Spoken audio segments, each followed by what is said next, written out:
I just got done recording my first solo podcast called When the Day's Done.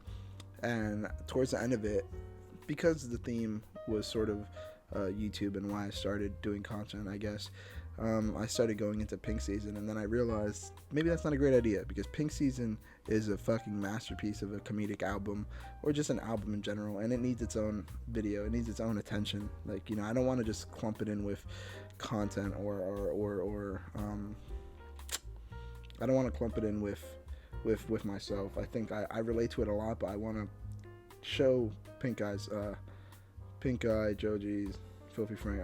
I want to show Joji's genius in its own video, in its own rights. I don't want to attach it to anything else. But yeah, here we go. Like I said before, which you might not have heard, but Pink Season is to comedic rap albums what To Pimp a Butterfly is to rap. It's. I mean, there's a lot of genres that To Pimp a Butterfly covers, but a lot of funk, jazz, etc. But Pink Season is such a great fucking album. I cannot recommend it enough. It's not for the faint of heart. It's not for the lighthearted.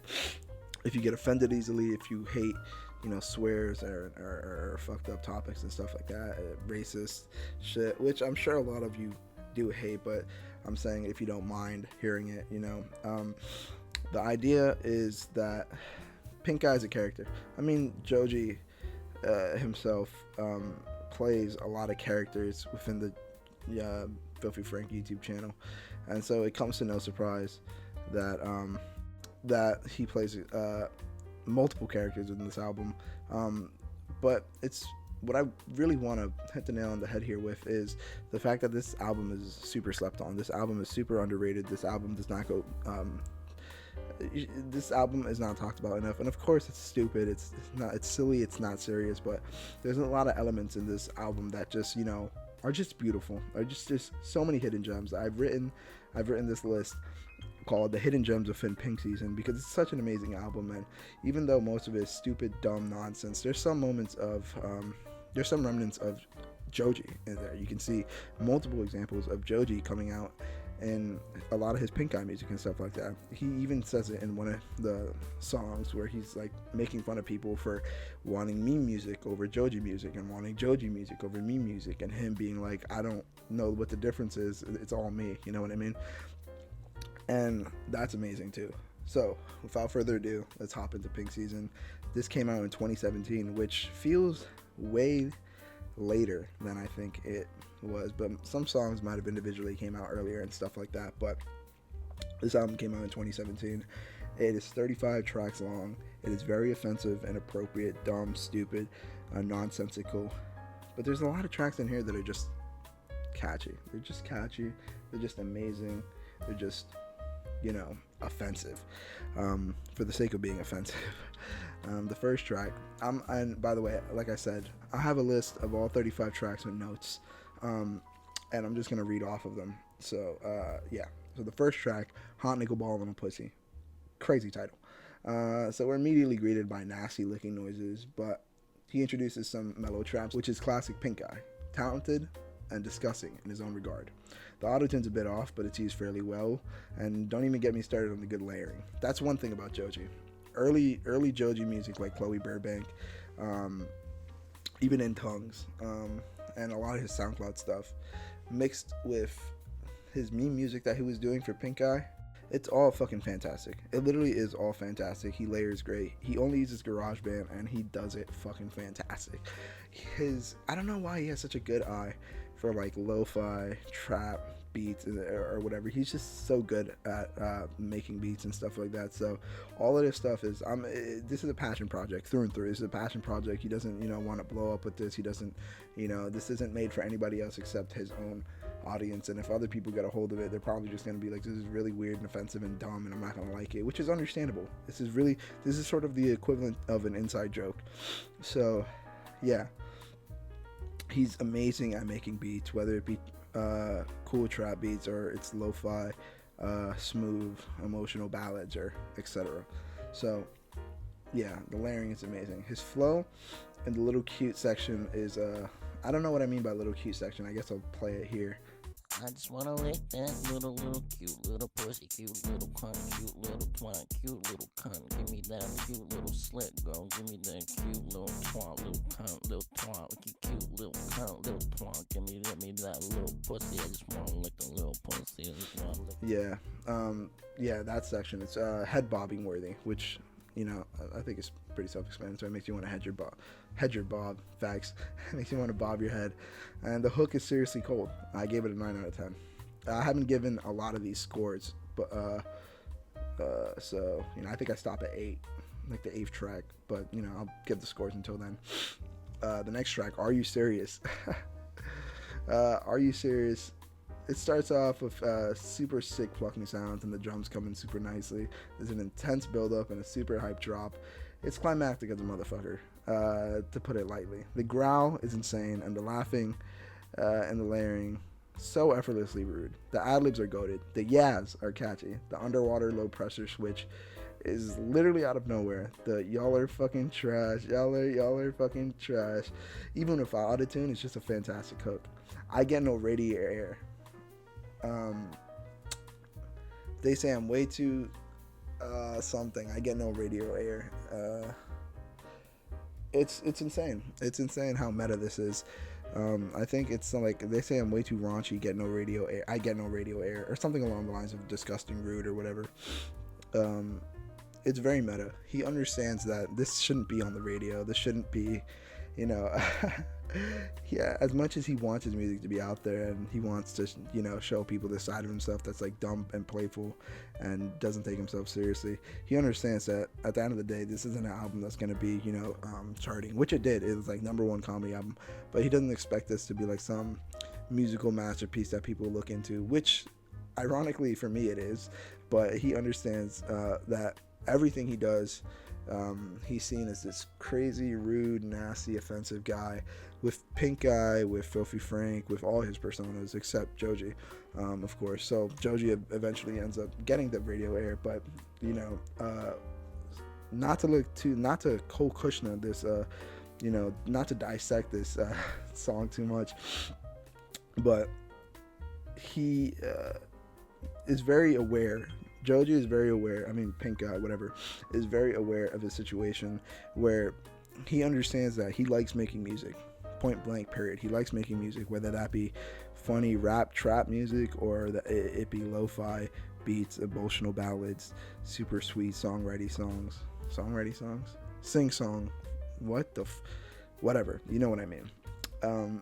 So he oftentimes in this album refers to the fact that people don't take him seriously and that people are thinking too much or not thinking enough about stuff, and it hits home. It's like, why do I have to be Joji when I want to be Pink Eye and Filthy Frank and Salamander Man and Lemon and Chin Chin? Why, it's stupid, because like obviously why would you want to be those characters? But it's just a side of him, you know what I mean, that he doesn't want to let go. And a lot of people are really annoying to Joji now, like oh, like that side of Pink Eye is still in him, and it's a meme, like, oh, like he's still Pink Eye on the inside, look, he's trying hard not to be Filthy Frank or whatever. And that's really annoying, but it deep down is true, because the Pink Eye side of Joji, the Salamander Man side of Joji, the Filthy Frank side of Joji is Joji. While these are, extenuated a lot, while they are emphasized a lot, and he puts an emphasis on them and makes them more outrageous, deep down I do believe that those characters are just him, small thoughts and feelings he has that he just extenuates, to get a rise out of people. I do think that everything Joji does, whether it's Pink Eye, Filthy Frank, his new music, it's all him. They're all individual and creative ideas that all come back to him. So props to him, and shout out to people saying that he still is Pink Eye and Filthy Frank, because he is. It's just a side of him, and it's just because he doesn't want it to be completely fucking out there and he doesn't want to be a fucking rude boy doesn't mean that he doesn't have that funny, raunchy side of him that maybe comes out with friends and stuff like that. Who knows? But yeah, he gets no radio air. Ironically enough, Joji does get radio air. This album was greeted to a lot of great reviews. for the sake of being a dumb comedy album, Are You Serious has a great ending. It's a great track. I give it a 7 out of 10. White is Right. This is a problematic track. Not just because he says the N-word, just because it's a bunch of stupid making fun of white people type shit, you know. And it is funny. It's funny like the first couple times, and then it loses its magic. But you know, it's just meta. It's just Joji making fun of white people for being stupid. There's a nutty banjo with a crazy drum kick. Like I said, he's making fun of white people. The southern accent is on point. The incest hook is classic religious white people. It's like, you know, that whole shtick. And the banjo sampling and animal noises go hard. It's just a 9 out of 10 track. I would honestly give it like a 6 out of 10 now. I don't know why I had it at 9 out of 10. Maybe it's because it was like coming back to the song after not hearing it for a while. It's kind of funny. But, you know, nothing really crazy about that. Yeah. 6 out of 10. I Have a Gun. He samples, for some reason, him going, hey, or something like that. Which is ridiculous, and so is the bass. The bass is ridiculous too. It's super cool. Irresponsible gun control satire. It's funny. I just shot 3 children. It's a really funny line. It goes kind of hard. Overall, 4 out of 10. This is like an unnecessary song. I'm gonna kill your whole family. I think it's one of the ones. It's just unnecessary. It's dumb. You know, a lot of the songs are gonna be the same review, which is just like, it's dumb, it's unnecessary, it's whatever. It's like sort of like fluff, but in its own regard, it is everything that, you know, Joji was feeling at the time. It's just like this. I just want to throw like a stupid song. Like, I like this beat. I don't want it to go unused. I'm gonna just write some bullshit lines about having a gun and killing people and whatever. You know, it's perfect for the concept of this album, which really is just I'm gonna do whatever the fuck I want. I'm gonna make the music I want. Anyways, that's I Have a Gun. 4 out of 10. Nickelodeon Girls. This is one of the highlights of the album, honestly. I listened to it with my friend Angel a while ago when we were studying for chemistry. I remember back in 10th grade. Crazy memory I just pulled out of my medulla right there. The 3 notes at the beginning, dun dun dun, plus the chime is ridiculously hard. The synth note fading in and out is wild. The do that do. I don't know what I mean. I guess I'll put the clip here of what I mean by the do that do that do that. I don't know what the fuck that means. I was off a perk, but I'm gonna put it right here. That. Victoria Justice. I know you trying to touch this. Lizzie McGuire is tight, but I bet Zoe's tighter. You can find me in her bed. Digging through that vagina. Anyways, the mandolin plucks out of fucking nowhere. The Middle Eastern vibes. Dan Schneider, low pressure layered, is hard. It definitely is hard. It's Dan Schneider. I want all my bitches back. So fire, incredibly fire. The ad-libs are heavy as shit. The grand backing vocals are hard as well. I'm gonna say hard a lot just because it's just fire. It's crazy. The Lizzie and Zoe bar absolutely goes hard, and the 80s bar flow is insane. Like, I can't believe he did that. I wouldn't have thought about. I think it goes like a little bit of weed and a little bit of it got me feeling like a young Dan Schneider in the 80s, and an all black Mercedes, and I'm playing with the balls like Brady, something along the lines. It's fire. I'm gonna just put it right here. A little bit of weed, hard liquor for the ladies, got me feeling like a young Dan Schneider from the 80s with a Jewish law firm and an all black Mercedes, and she playing with the balls like Brady. Yeah, insane fucking track. Yeah. Oh my god, I just literally lost it. Where the fuck was I at? Oh yeah, the girl sexualized line and disclaimer plus 1030 into Dan Schneider is insane. This is a 9 out of 10 track. I think it's really funny, playing off the fact that Dan Schneider is like this weird, creepy old guy, and that, ironically enough, bringing up the idea of like how Nickelodeon's changed and they don't have like cute girls anymore. I don't fucking. But Nickelodeon has changed. You know, I know I'm being a little bit forgiving, but it is funny seeing how cartoons and great shows like Drake and Josh and iCarly and stuff like that, Victoria Justice, we just don't have those. It's just like shitty cartoons and that, you know, aren't funny or whatever. But they appeal to kids, so who knows. But I find myself going back and watching things like Drake and Josh and iCarly and laughing at them still and being like, that's crazy. Nickelodeon has really changed a lot. Not really for the girls. I mean, that's not my problem. But apparently Pink Eye has something to say about that. Yeah, 9 out of 10 track. Super hard. Shut the fuck up. Another highlight. This is actually crazy that 3 back-to-back tracks, Nickelodeon Girls, Shut the Fuck Up, and Gaze for Donald, all back-to-back, it's kind of insane.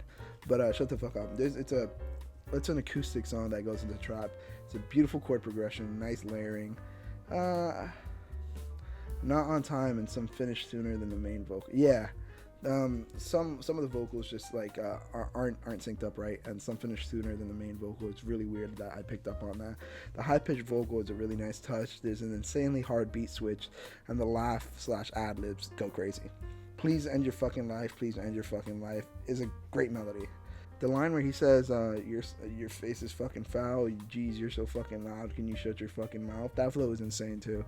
It's like almost drill, I can say. It's like slower than drill, but it has more rap vibes. This is a 10 out of 10 song. I will listen to this constantly, and it's just so funny. Just telling people to shut the fuck up, you know, like coming from deep down. That's what's up. What's next? Gaze for Donald. Gaze for Donald has a low pressure build up and the random stop. It's really cool. The drums and fade go crazy. The notes in the back are cool. The pinky bar, the melody with the line that has something about a pinky goes super hard. Come in my ass line. That's a moment in here where Joji breaks. He's supposed to be like Pink Eye rapping and stuff like that. He says, "I love you, Donnie. You made me cry. Come in my mouth. Come in my eyes. Come in my ass." And then he like laughs and he breaks character and he keeps it in. It's super adorable. It's super cute. It's very. It almost. I know a lot of these were probably heavily like. Ironically enough, people might think that this album is like, or a lot of the tracks he might have just like breezed through them, which I'm sure he did, but ironically I think that he probably took a lot of time redoing lines and stuff like that because he wanted his delivery to be a certain way, just like any songs. And even though this is like stupid inappropriate songs, I still think he wanted it to be a certain way, and he probably did lines over and over. I think this is kind of meta. I think he wanted to have the laugh included to make it look like he didn't give a fuck. He did everything one take. Even if he fucked up and laughed, he's going to keep it going. When really, I'm sure he did a lot of these lines over again because he wanted a certain delivery, etc., etc. But it's still cute nonetheless. It's a really cute laugh, and it's a nice little way to sort of break the fourth wall and be like, I understand what I'm doing is very stupid, and I'm laughing at it too, so it's cool if you want to laugh. It's definitely the highlight of the song when he laughs and breaks characters because it adds character, you know, ironically enough, to the song. It's an 8.5 out of 10. Honestly, maybe even a 9. It's so great. And it's making fun of Donald Trump. Who doesn't like it? The next song, I Do It For My Hood. Oh my god, this one's annoying. There's inspirational synths and the claps go well. It sounds pretty similar to I Have a Gun.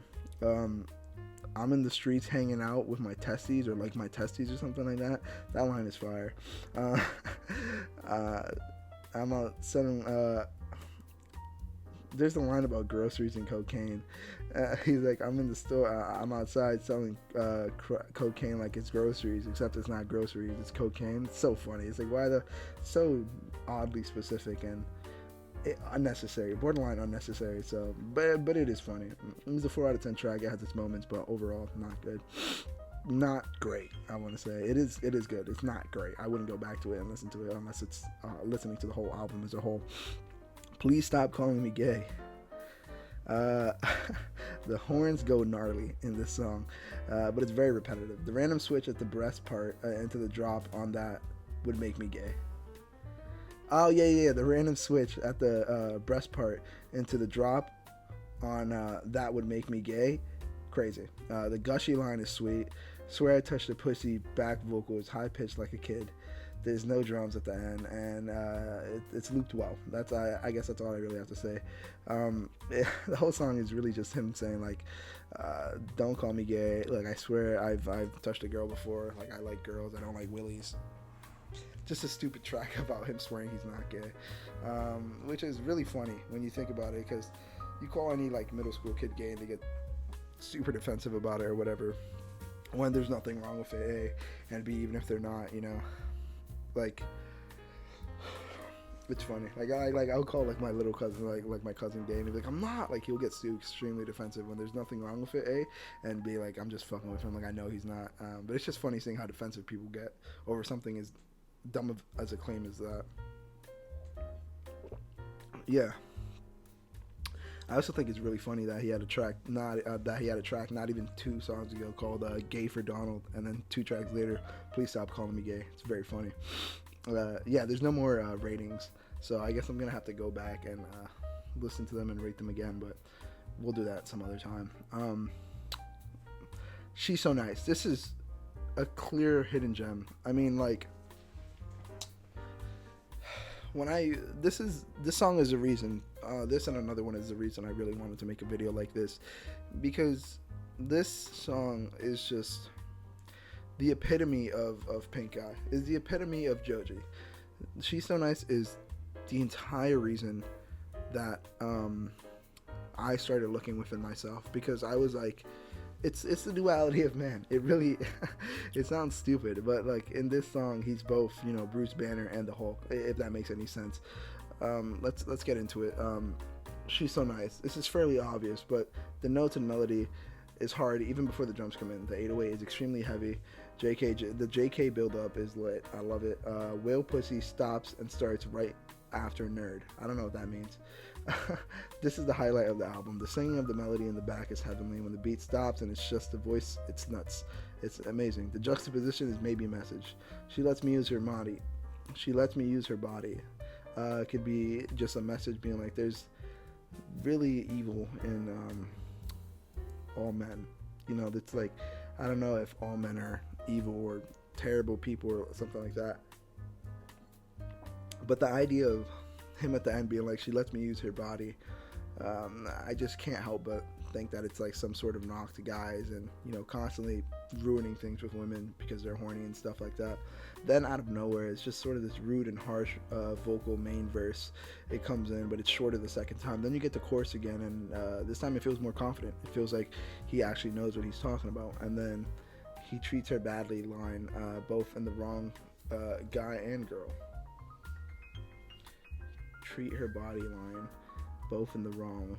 Oh yeah, both the guy and the girl are in the wrong here. I mean, like, the guy is obviously wrong. I mean, let's not delve super deep into it. You know, maybe it might be its own video, but She's So Nice.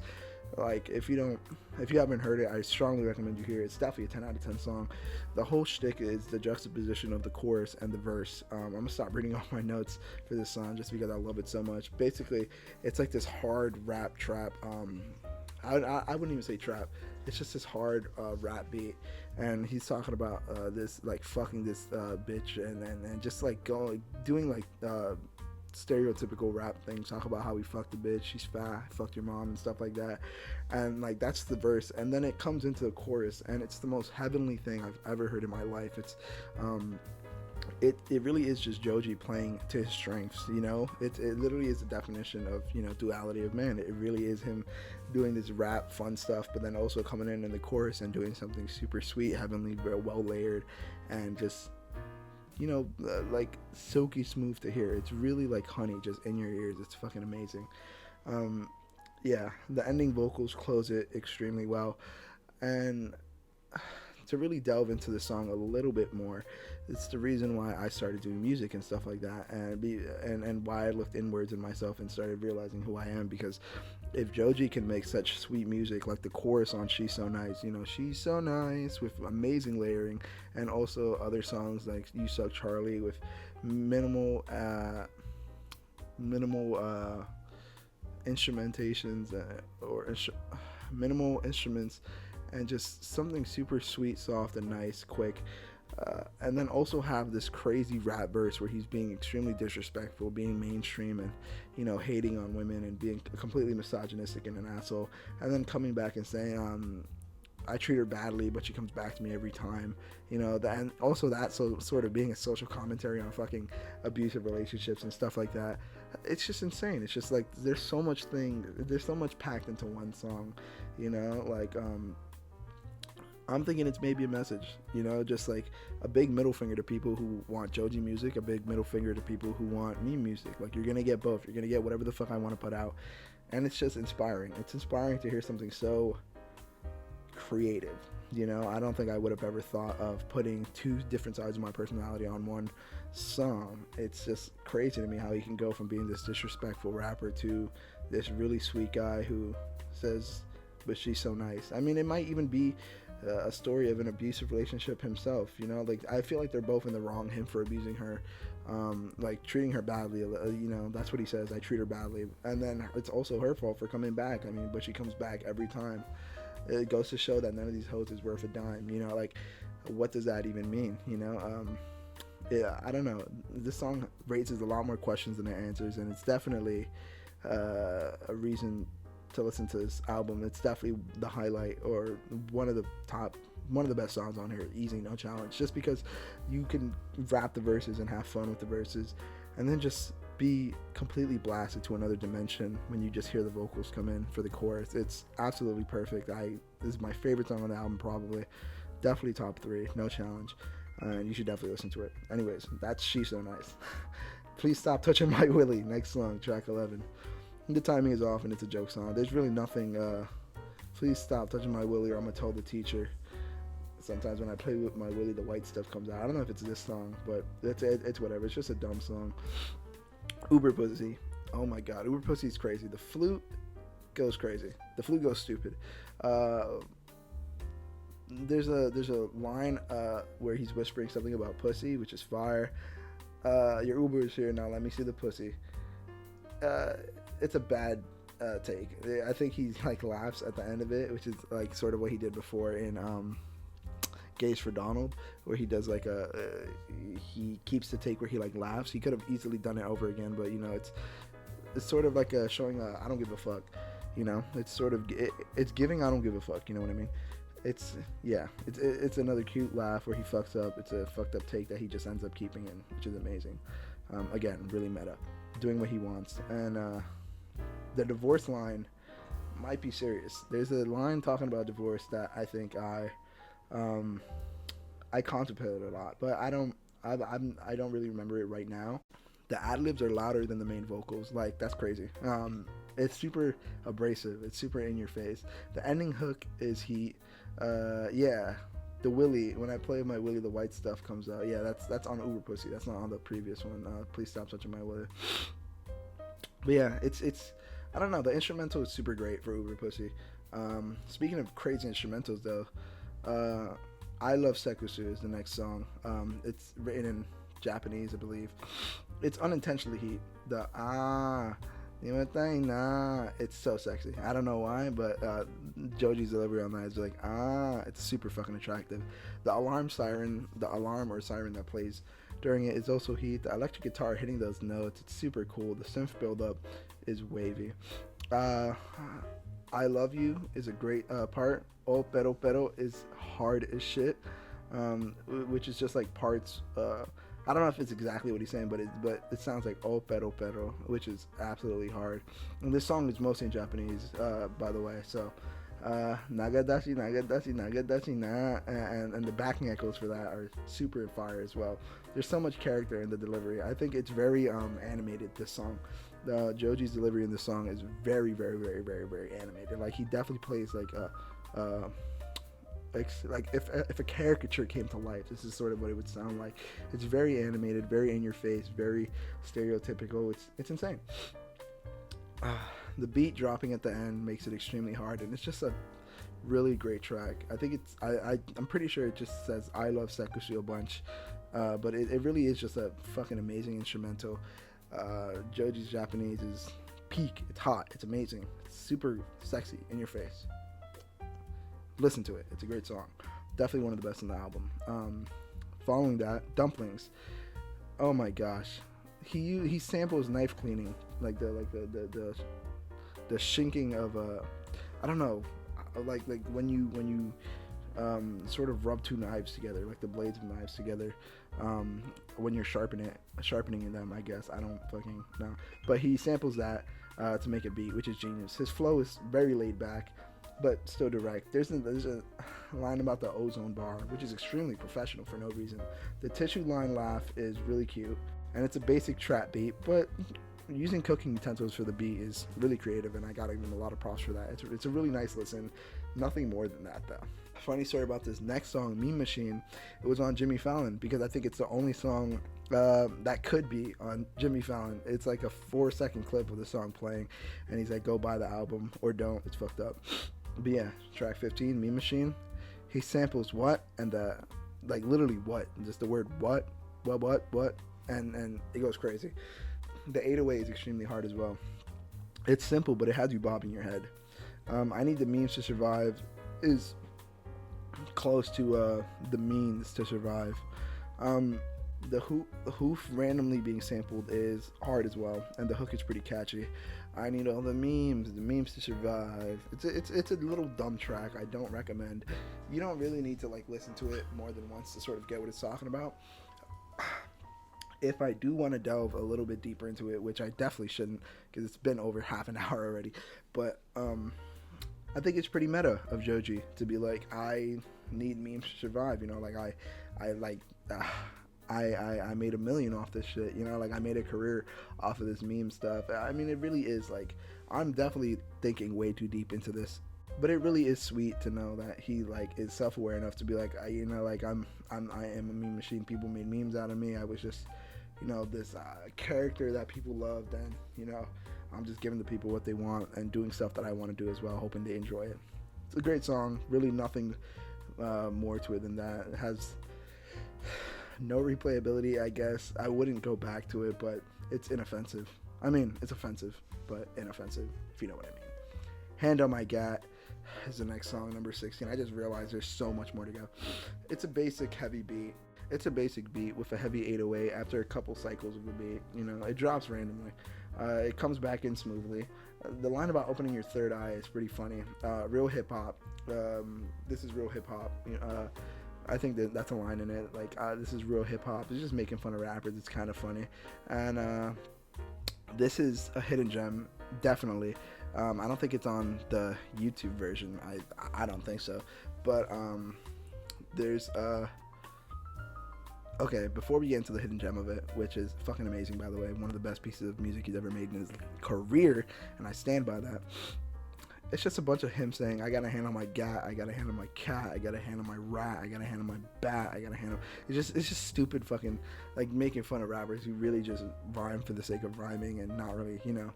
It's kind of meta, but it's also just him being dumb and doing whatever he wants to do. But the last 8 seconds of Hand on My Gat are heaven. What happens is 2 minutes of silence, 2 minutes and 45 seconds of silence after him just rapping and stuff.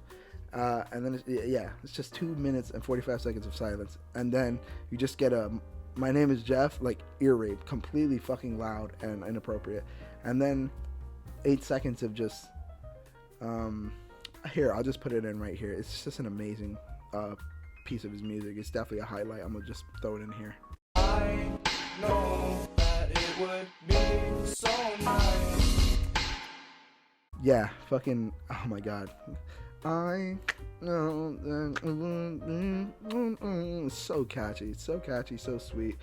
And I think I sampled that or put that somewhere in one of my songs. No. I want to though. That's such an amazing piece of work, and I don't know how we did it. It's so great.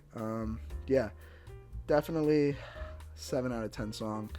I mean, it's fun to come back to and listen to, you know, because it's so dumb and it's making fun of people who making fun of rappers who really just can't rap. They just say things and then like rhyme at the end, which I am very much so guilty of as well. So yeah, really fun track to revisit. I don't think it's amazing or anything like that, but the last 8 seconds are definitely worth it. I wouldn't personally sit through the 2 minutes and 45 seconds of silence.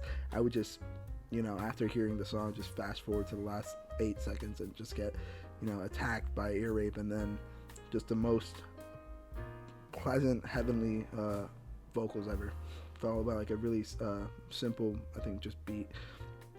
So yeah, Handle My Gat, great song, probably like a 7 out of 10, maybe 6 out of 10. The ending is great, but it's very repetitive. Dick Wet 1, or Dick Wetty, I don't know how it's pronounced. It's just stupid. It's just like a basic beat, lazy delivery. It's just like a joke track. It's kind of mid. I don't really recommend it. It's not good. Flex Like David Icke, the A-Team song. The distorted 808 is heavy and low. The lighter sound, or tape flickering or whatever, it goes hard. There's gunshots to start it off, and the laser sounds are kind of cool. The aliens are here melody goes crazy. The aliens are here, man. The aliens are here, man. It's so fucking insane. I find myself repeating that randomly sometimes.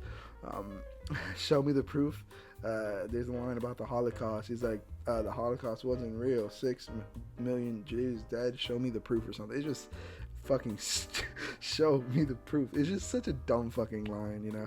It's just making fun of people who are conspiracy theorists like David Icke.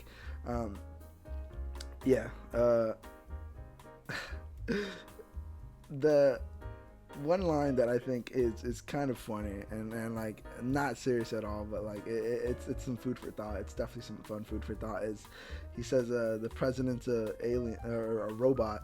He always gets replaced when he fucks up or whatever. He low-key has a point. I mean, like, you know, the president is like a position, you know, obviously like a status, and it's weird seeing them get replaced constantly. It really is just like, oh, this one's broken, let's get a new one, you know.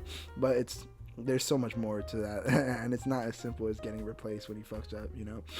But yeah, random sample at the end. I don't know if it's David Icke or what, but yeah, maybe, I don't fucking know. High School Blink-193 is the 19th track, which is a fucking great song. It's making fun of punk and Blink-182, if you couldn't tell by the name, Blink-193, which is just like 182, but you add like 11, so you can go up from 8 to 9, and then from 2 to 3, Blink-193. Yeah, it's just making fun of punk and Blink-182.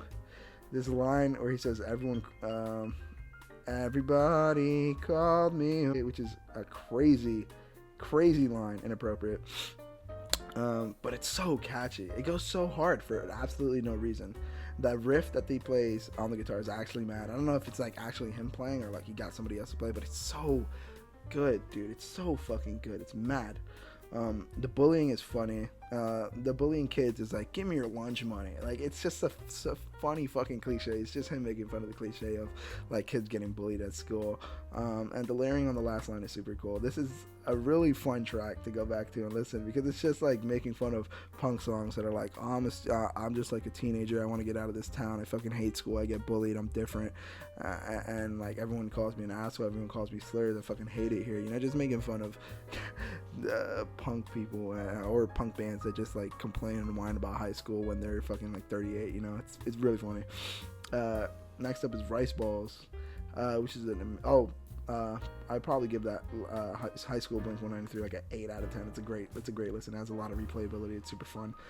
Yeah, 20th track, Rice Balls. 15 more to go. Let's go, boys. Rice Balls. The Lobby sample. Let's all go to the lobby. Baby, lobby, baby. Oh, it's so genius. I don't know how. It's some literal Daft Punk level sampling shit. It's fucking insane. It's fucking nuts. The Lobby. If you don't know the song samples, let's all go to the lobby, and then he takes la and then beat, and then just like makes a beat out of that, which is insane. The horns are wild, and the drums go really low pressure. I like it. Fuck you, dog. There's a line. I guess I'll put it in right here. Fuck you, dog. I can smack at your teeth, and I'll fuck you with a radiator pipe. What, is that too rude? I'm a fucking nuisance with different types of abuses. I'm running up in the premises, helping you tie your nooses, cause all of you fucks are clueless and do not know how to do this. I act retarded on stage and then put my fingers in pussies like, oh. Like, oh. Yeah, the fuck you dog line flow is extremely fire. The beat switch is godly and similar to that of She's So Nice. The piano is classic Joji. And just like that, it's gone. Dead Inside and Funny Drive line. Yeah. I remember this line. I guess I'll just play it here. Oh, This one's for the folks that be dead inside. Mini golf champion, you got no drive, player. Fuck boys, treat my dick like a trampoline. I only work with paper like a fax machine. Fantastic line. I like that. Really creative, really fun. Act not like a role model line is too real. The ending message is real. People's expectations, saying like wacky, crazy shit, saying he's obviously starting to hate this expectation that he set up for himself. If you don't know, the end of Rice Balls ends with this message, like him being like, "Oh, we want Joji music. We want Joji music. We want real music." And he just goes in and starts saying like, "Oh, like this is real music," and stuff like that. I believe that's what he did. If not, forgive me. It might be on another song, but you know, he's talking about. He says literally verbatim, "Oh, your boy Pink Omega, Pink Guy, whatever you want to call me, back here doing that wacky, crazy shit." He says it in a tone that's almost tired, like he's almost sick of playing this character, and it's kind of cool seeing him 20 tracks in, sort of having this character that he's made for himself, this persona, this expectation of himself to be this wacky, crazy, funny, rapping goofball. It's cool to see it sort of take a toll on him. It's almost real. It's almost fourth wall breaking for him to be like, "Yep, still doing the same, you know, wacky, crazy shit I've always been doing." Yeah, it's just he's obviously starting to hate this expectation he set up for himself, and the ending message is real, with people's expectations of what real music is versus Joji music versus Pink Guy music versus meme music versus trap, whatever he wants to do, because at the end of the day it's all Joji. And people saying they want more Joji music or want more meme music or want more Filthy Frank content, etc., etc. I mean, now it's been years since he's been online. I mean, since he's made a video on Filthy Frank, he's been focusing on his music career, which is amazing. But before he quit, there was constant harassment of like, we want more music, we want more videos, it was just a constant battle, I'm sure, of him deciding whether or not he wanted to do content or music, and if he did either, what type of content or music would he make? Did he want to make serious ballads and really cool trap beats, or did he want to make, you know, like shit that would, you know, have 12-year-olds fucking laughing their asses off, you know? It really is super sad to see him try to split his personalities to make people like him a little bit more. But I think he eventually broke out of that show and habit of, you know, being somebody else for some other people. It's not like being somebody else, but accentuating parts of his personality to get laughs out of other people, if you know what I mean. If that makes a little bit more sense. But yeah, clearly he's sick of the expectations he set for himself, and it's starting to take a toll on him. 20 tracks in. It's really, it's a nice little narrative. You know, I'm probably looking too deep into it, granted, but it's still nice to hear. It's still nice to hear. I don't know why I said it like that. Track 21, Dora the Explorer. It's a really similar beat to what we've heard before. There's nothing special for a while. There's a line about halls. I guess I'll throw it in here. That's kind of funny, I guess. There's a coordinate line when the beat drops, which overts expectations entirely. Then the beat just rides out. I mean, this is a simple song. It has no replayability for me. Probably like a 3 out of 10, 2 out of 10. Honestly, it's not great. The trap beats get repetitive, but it's just like a bunch of meme shit. And, you know, just talking about Dora the Explorer, she looked good for a 12-year-old or something like that. It's fucking stupid, dumb shit. Yeah, just fluff, basically. Suck my dick. This is crazy. Suck My Dick is another song, obviously. The 20-second song, it has a basic trap beat. The horns are cool, though. There's a pretty cool flow in the verse, and it's potentially a callback to She's So Nice. I guess I might go into that at a later time, because I'm not exactly sure what I mean by that. I might go listen to it right now, actually. Oh, okay. Sorry, I have to replay it. Yeah, it's probably a potential callback to She's So Nice, just because of how disrespectful he's being. And, you know, just like, it might be like the same girl from the verses of She's So Nice, just being completely disrespectful, being like, she's gagging on my dick, she's my bitch, she's whatever, disrespectful, whatever. So I guess that's what I meant by that. Also, with Rice Balls, I didn't really talk about the beat switch. It's fucking amazing. It goes from like this like rap beat to like this like smooth jazz piano, like Rainy Day, it's great. I like scratched the surface of it. Like I mentioned there was a beat switch, but I didn't really talk about it. Amazing fucking beat switch. Anyways, yeah, Suck My Dick, basic song. It doesn't really do anything for me. Probably like a 4 out of 10. No replayability. It has some nice bars here and there, and it's fun to like listen to every once in a while. But you'll get sick of it. I don't think it has that much going on. Dog Festival Directions. This is not available on Apple Music, and I believe Spotify also. But I was I was determined to review every single song and write down what I thought about it. So, by the way, I don't remember when I wrote this list. I just was like off like Adderall or something, and I was like, dude, I want to fucking, I want to review this album and talk about it the way it deserves to be talked about, because I don't feel like anybody really talks about this album when they should. It's an amazing piece of art. And so I don't know when I did this. It's probably like 1 a.m. So a lot of these were like really quick notes, and I probably was getting sick towards the end because there's so much going on, and a lot of it was repetitive basic beats and bullshit dumb jokes, you know what I mean? So yeah, this song wasn't on Apple Music, so I had to go all the way to YouTube to find it, and it's called Dog Festival Directions.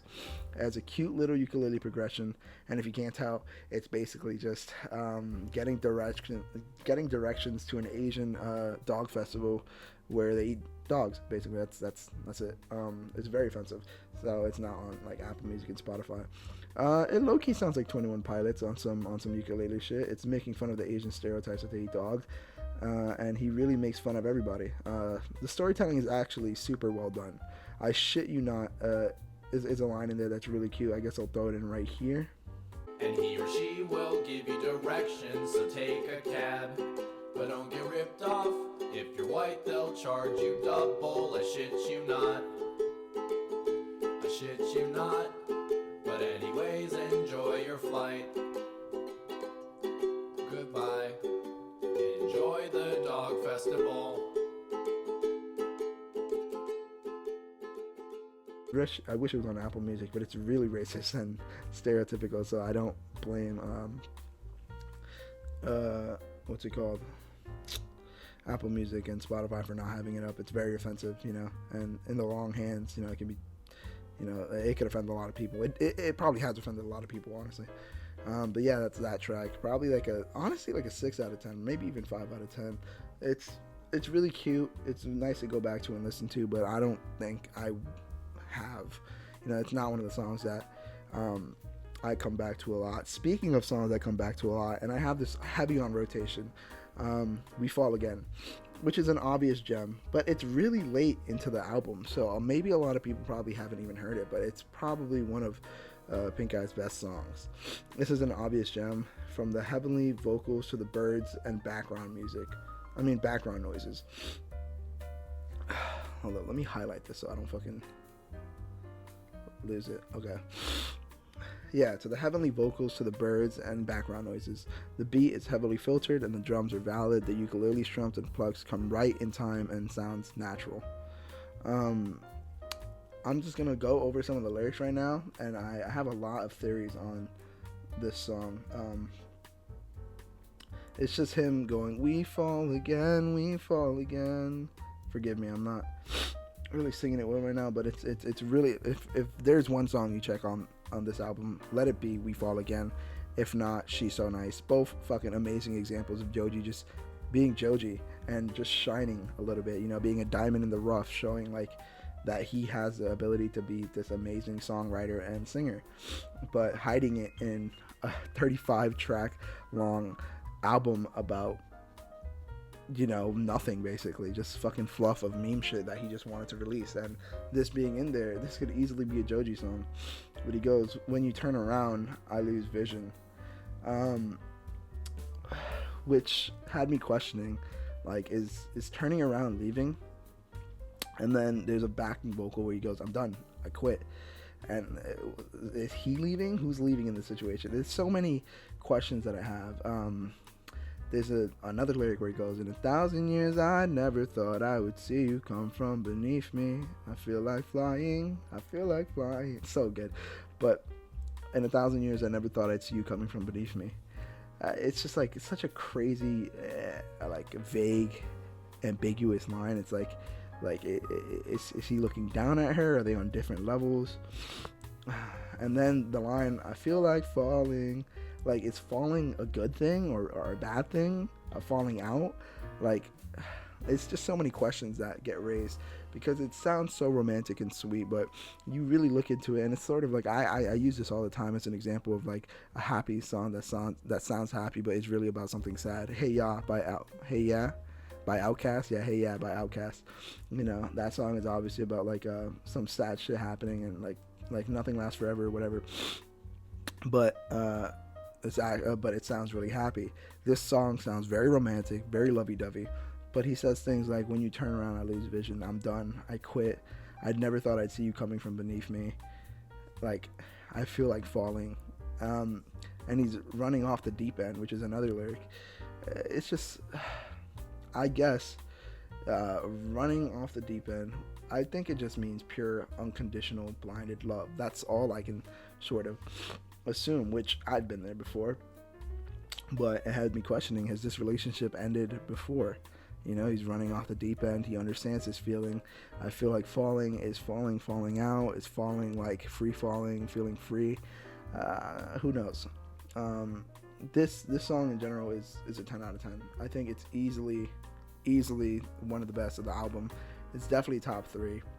I'm gonna have to go We Fall Again over She's So Nice, honestly. Like, I love the duality, the juxtaposition of the verses and stuff, but when it comes to like a simple, beautiful Joji song that he just does everything right, it has to be We Fall Again. And I'm probably gonna hear the song and then like make my mind up again, but We Fall Again is beautiful. I remember, actually, really quick story. I remember playing Clash Royale with this girl with an ex, and I was trying to teach her how to play Clash Royale because I was really heavy into Clash Royale in high school, and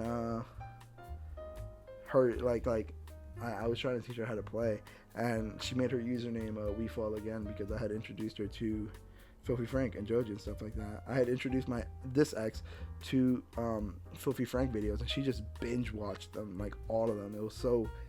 It was really cute. It was really sweet of her to do. And then she eventually got her like younger cousin into it, and that was also really funny too. I hope you're doing well. Yeah, anyways, We Fall Again, 10 out of 10 track, fucking amazing. Club Banger 3000, which is the 25th song on this fucking long ass album. It's surprisingly the first instrumental, if you don't count like the noises and the ad-libs. It's just noise and spamming. Hey. It feels like it's about to crash. It feels like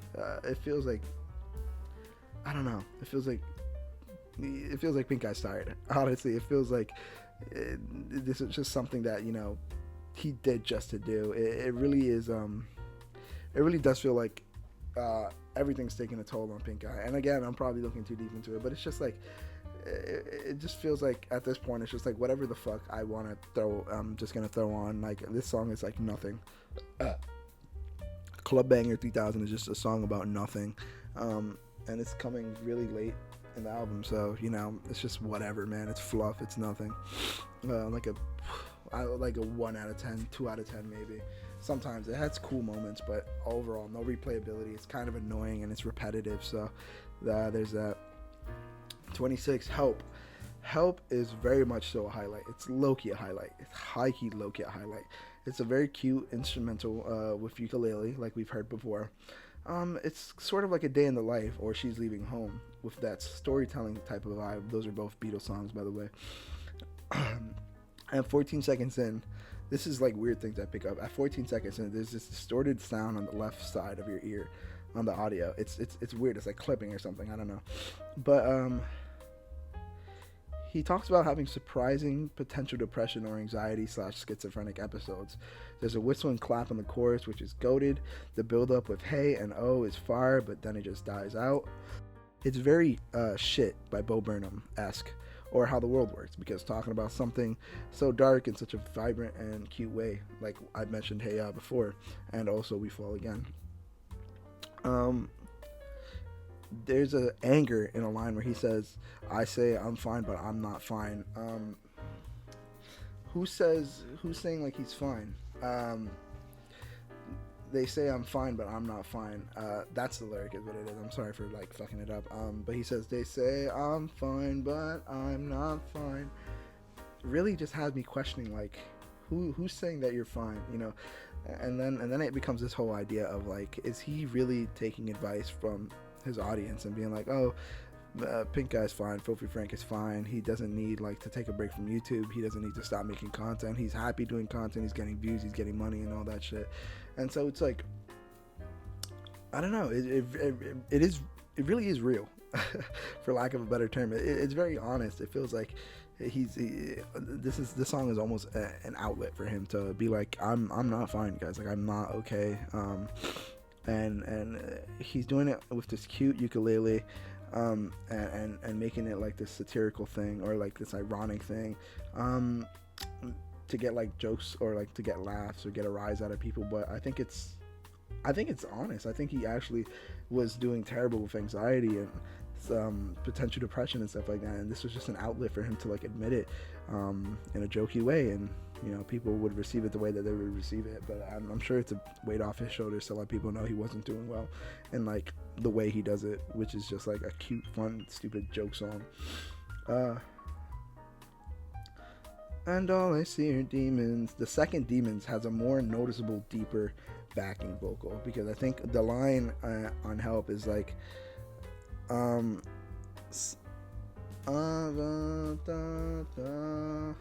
all I see are demons. I don't know what the first line is, but like the second line definitely is, and all I see is demons.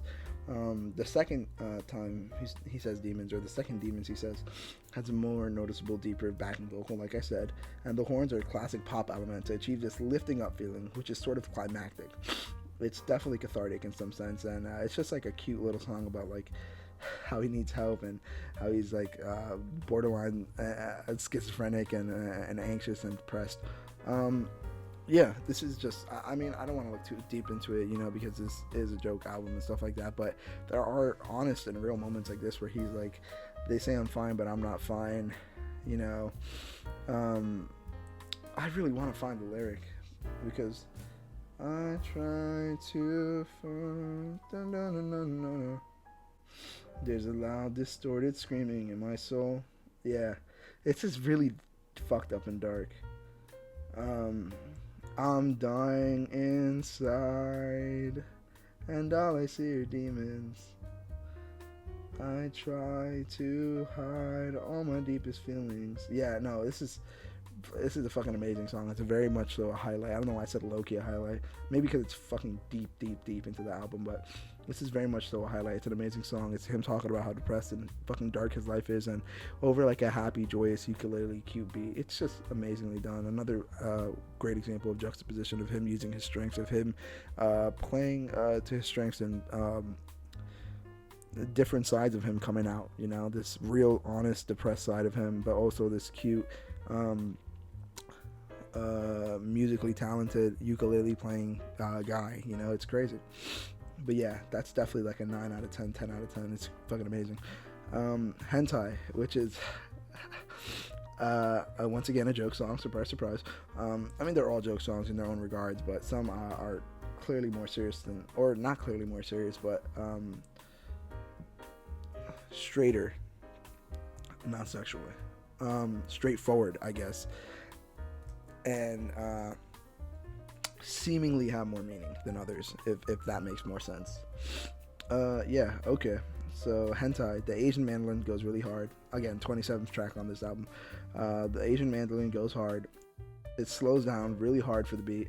The beat is laid back, but it's so nutty. The beat stops at 30 seconds to Joji playing the ukulele. He's obviously not trying to sound good, just laying and playing until the backing vocal starts taking over. Around 59 seconds in, the backing higher vocal starts trying, it seems, and the last 5 seconds is a moan.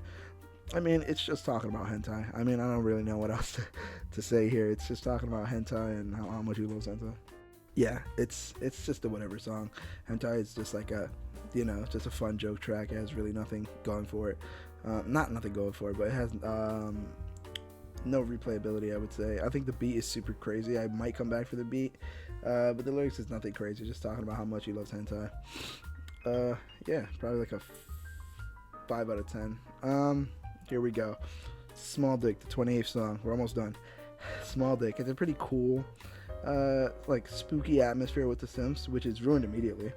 This song is pretty much projecting insecurities. He cuts himself off at the end where he was about to describe some sort of porno that he was watching or something. It's dumb. It's dumb. It's funny.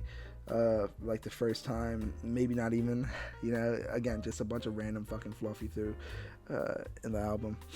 The next song, Pink Life, crazy. Crazy track. 29th track on the album, Pink Life. It's just another basic trap beat, but this one is really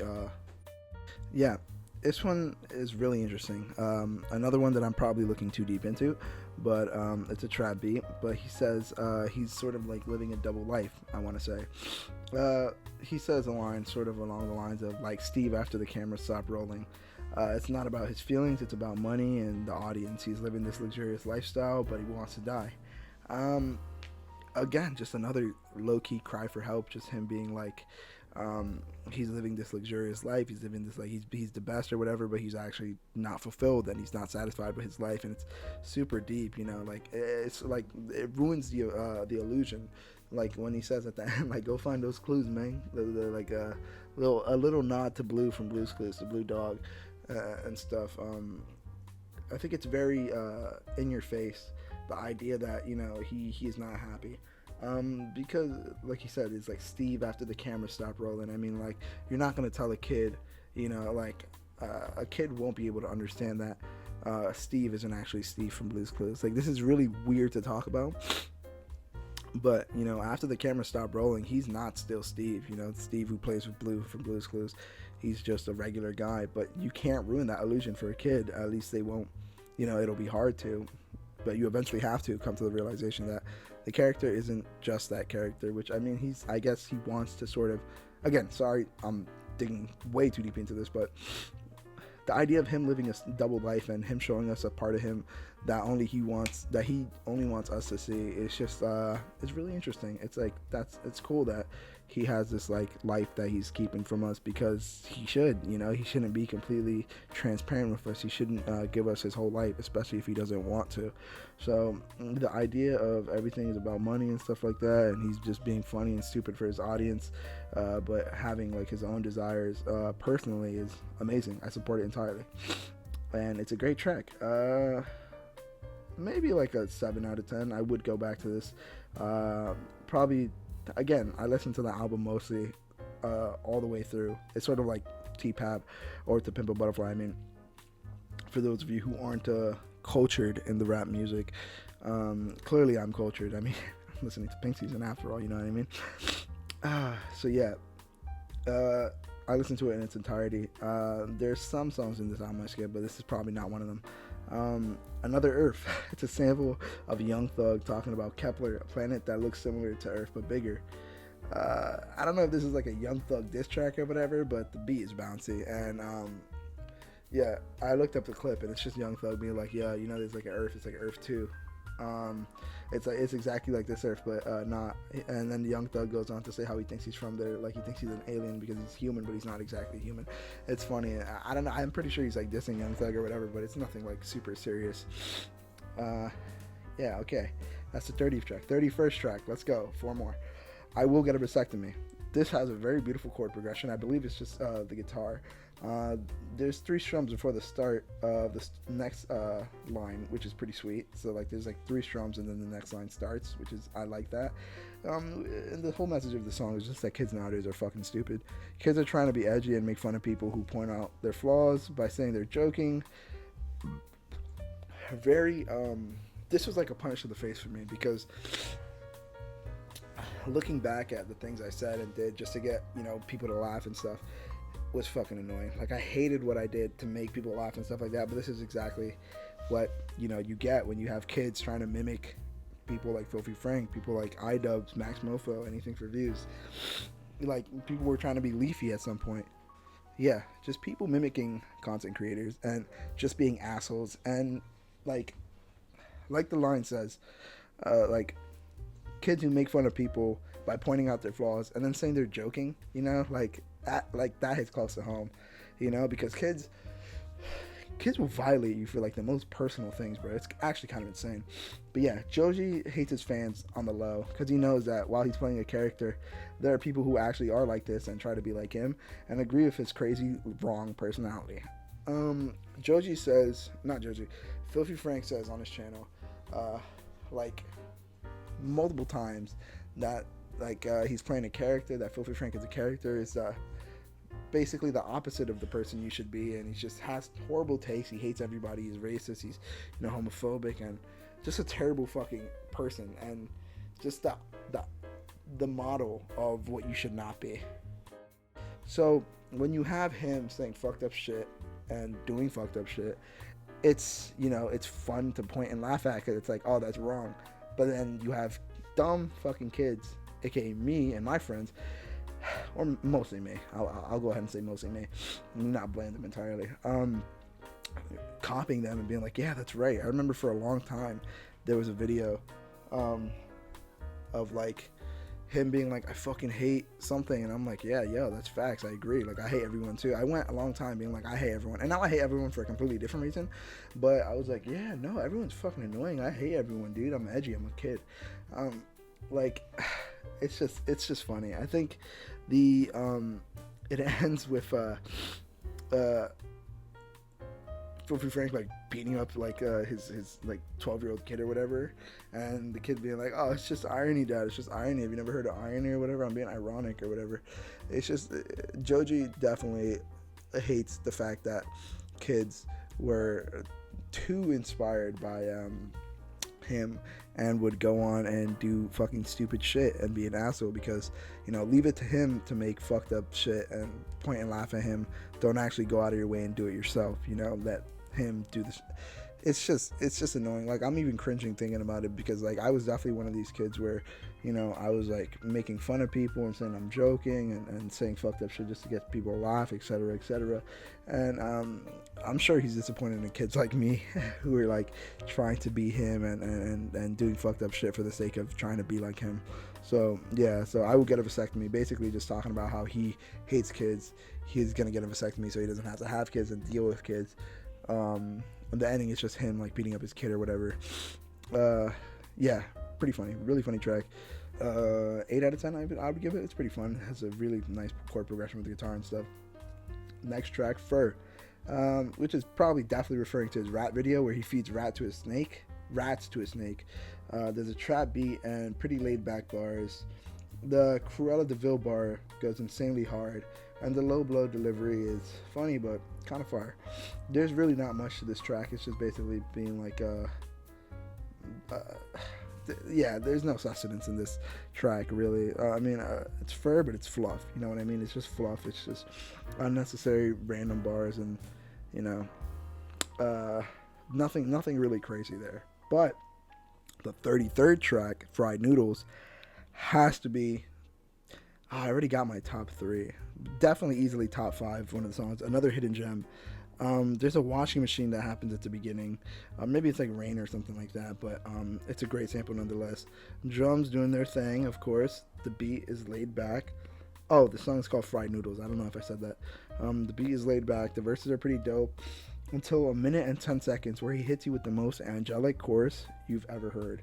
The ukulele strums sound very dreamy, but he's saying he's gotten so sick to the point where the pain is numb, and wondering if anyone misses the old him. No matter how you make a living, you want to die and end it all. You just got to do whatever it is to get the money and hope you don't want to die that much. Then he puts the sentence at the end to try to have us not to worry, which is super sad. I think this is the one that I believe Fried Noodles has the chorus, I live in a... Is it? I crawled into the industry. I live in a constant state of fear and misery. Do you miss me anymore? And I don't even notice when it hurts anymore. Pussy, pussy, pussy, can't you read? I'm a dirty old pussy eating crazy. It's also the duality, man, the juxtaposition of like this funny, crazy, laid rap beat, you know, and then, which the instrumental is super cool, by the way. It sounds super like natural. It sounds like, you know, like he just took sounds around his house and made a beat out of them. Nothing crazy, but it's really creative and almost liberating in a way. And then he comes in with a really sweet chorus talking about how he lives in a constant state of fear and misery, and if we miss him anymore. And I do miss you. I do miss you, Joji. I miss you. I miss the Frank content, but I also love what you're doing right now. So, you know, do your thing. But I live in a constant state of fear and misery. I remember first hearing that like in a I think in like a compilation of like lost Joji songs or something like that, or I don't remember where I heard it, but I was like, this is amazing. Where's the full song? And they're like, oh, it's not a full song. And I was like, oh, what? That sucks. And someone was like, yeah, it is. It's on, you know, Pink Season. And I hadn't heard Pink Season at the time. And I listened to the whole track, and I'm like, this can't be the same song. And then the chorus comes in, and I'm like, holy shit, this is the same song. This is insane. Again, another She's So Nice situation where it completely juxtaposes itself, but it fits in really well. He talks about how he's living in a state of fear and misery, and how at the end of the day you'll want to die, but try not to want to die that much. I mean, try to want to die the least you can, which is kind of sad, but that's sort of how life works, man. I love this track. Definitely 10 out of 10 track, maybe 9 out of 10 track.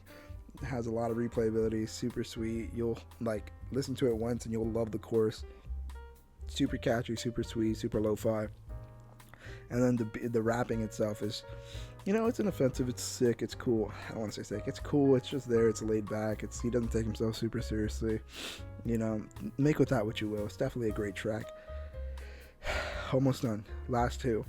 Track 34, Goofy's Trial. It's just a fucking funny skit where Goofy killed 27 kids.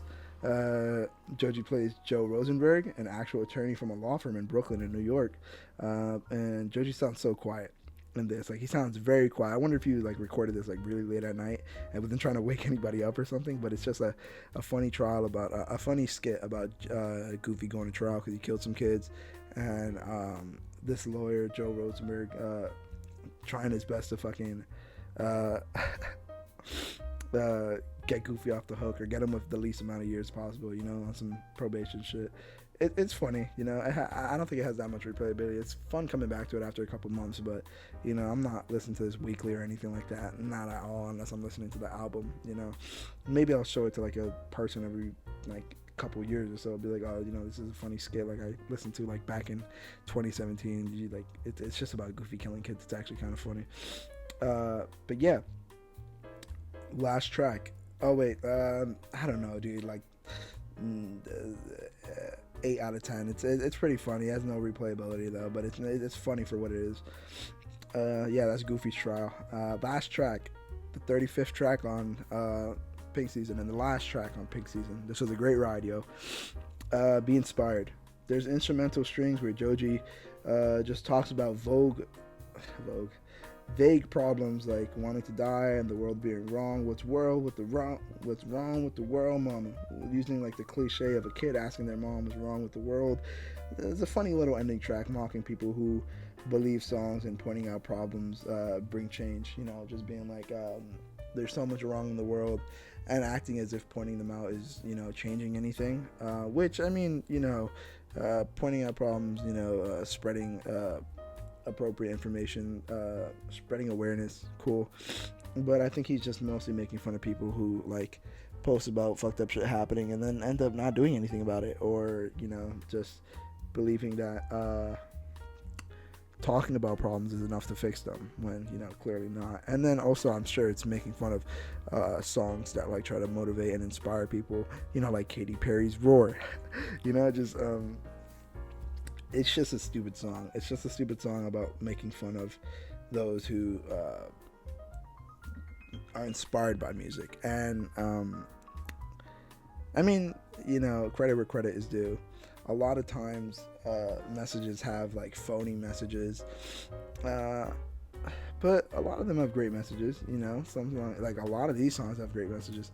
None of these songs have great messages, I'm lying, but a lot of songs have great messages. I think he's most likely referring to a bunch of dumb songs that are like, oh, that are like really inspiring kids or like motivating, like I can't keep using Katy Perry, but like Firework, you know, like be yourself. Do you ever feel like a plastic bag drifting through the wind, bro? Be yourself, bro. You just gotta ignite the light or whatever, dude. You know, Roar. Yeah, that's the only example I can think of, just because I don't listen to many inspirational pop songs, believe it or not. And yeah, that's essentially all he's doing. It's a nice little way to end off the album. Yeah, that's Pink Season. I might record some in-depth analysis on certain songs I like, or I might even do a part 2 video where I'm just talking about my favorite fucking my favorite tracks and why I like them so much. But I think overall this album is a beautiful masterpiece. I think it has just the right amount of fluff and random bullshit to like give you the Filthy Frank and Pink Eye side of him that's like, I'm just gonna make fun music, you know, I'm gonna do what I want. But it also gives you glimpses of Joji and his actual aspirations to become a very serious musician. His vocals are beautiful, his layering is amazing, he produces albums really well. I mean, produces beats really well, albums too, but the beats he makes are amazing. He's super creative, he has very funny lines, and he's just himself in all aspects of Joji. He's himself, whether that's Pink Eye rapping about fried dumplings or making fun of things that he personally finds funny, being crying out for help in songs like Help or We Fall Again, or just in general just hating on whatever the fuck he wants to hate on and saying whatever the fuck he wants to say for the sake of saying it, you know, making fun of stereotypes, making fucking random instrumentals, making fun of celebrities. There's a lot of making fun of people here, making fun of the Asian stereotype that, you know, Asian people eat dogs, making fun of people who are inspired by music, a random fucking skit about Goofy murdering kids, making fun of David Icke and being like, you should like flexing like David Icke. And you know, it's just overall 35 tracks long. It's definitely worth a listen. There's definitely hidden gems in there that I've talked about that will just make it worth your time. And the fact that they're hidden and the fact that you have to look for them and think for them, it really is just a fantastic fucking album. And the fact that a lot of the messages and gems and stuff like that go over people's heads and people don't listen to them just makes it that much better. Because it's like, if you really want Joji to be this fantastic, you know, musician, and you want him to show you that he cares about music, he will definitely show you in this album, whether that's making like creative, very catchy beats and sick one-liners, or singing his absolute heart out and talking about relationships in the past that he's had a falling out with and regrets it. He's here. Joji is definitely here. Pink Eye takes over most of the album, but there's hints of Joji that you can clearly see that just make the album just definitely worth it. So that being said, I'm gonna go fucking edit this audio now and shoot myself in the brains. Definitely listen to Pink Season. There's a lot of hidden gems, and I don't know. This album is definitely a 10 out of 10 album for me, by the way. Actually, no, yeah, it has so many hidden gems and just great fucking moments that people don't talk about enough. So listen to this album. You won't regret it. Maybe you will, but I'm sorry. It's fantastic moments that you'll love. So I'm perfectly okay with the fact that you'll hate this album, but you'll come back to listen to We Fall Again. I promise you. All right, cool. That's it for this video. Maybe I'll make a part 2. Maybe I won't. I don't know. But we'll see. I'll talk to you guys later. Bye.